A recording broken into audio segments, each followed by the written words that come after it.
एक गांव में किशोर और शारदा नाम के पति पत्नी रहते थे। किशोर उस गांव में शहद का व्यापार करता था। वो हर रोज पास में जंगल जाकर शहद निकालकर गांव में बेचता था। थोड़े दिन के बाद शारदा गर्भवती हो गई। अब वो दोनों खुशी खुशी रहने लगे। एक दिन जब किशोर शहद के लिए जंगल गया, तभी उसको एक हाथनी की चीखने की आवाज सुनाई दी। ये क्या है? ये हाथी की चीखने की आवाज कैसे? चलो चलकर देखता हूँ। तभी उसने थोड़े दूर जाकर देखा तो एक गर्भवती हाथनी नीचे गिरकर रो रही थी। उसके दोनों पैर पूरी तरह से घायल हो चुका था। वो हाथी किशोर को देखकर पूरी बात बताई। मुझ पर दया दिखाओ, मुझे बचाओ। मैं एक शिकारी की बिछाए हुए जाल में फंसकर एक गड्ढे में गिर गया। उसकी वजह से मेरे दोनों पैर घायल हो गए। मैं अभी गर्भवती भी हूँ और मैं ठीक से चल भी नहीं पा रहा हूँ। किशोर ने हाथनी के ऊपर तरस खाया और उसकी पूरी तरह इलाज की।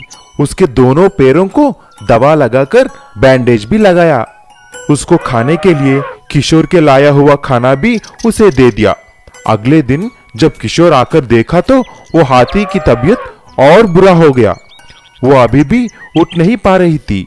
तभी उस हाथनी ने बोला, उस शिकार की वजह से मैं और मेरे पेट में बच्ची बहुत तड़प रहे हैं, लेकिन आप मेरे लिए अभी तक बहुत कुछ किया है।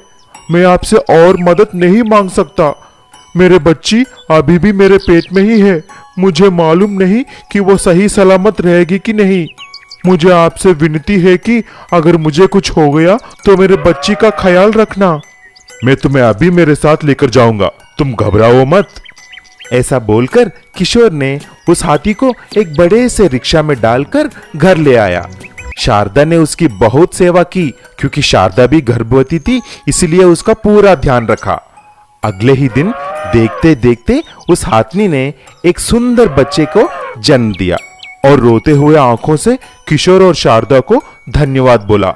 किशोर उसको वचन देता है कि उसकी बच्ची को संभाल कर देखूंगा। हाथनी ने उसकी छोटे से बच्चे को चूमते ही उसने आखिरी सांस भी छोड़ दी। तब से वो बच्ची किशोर के साथ ही रहने लगा।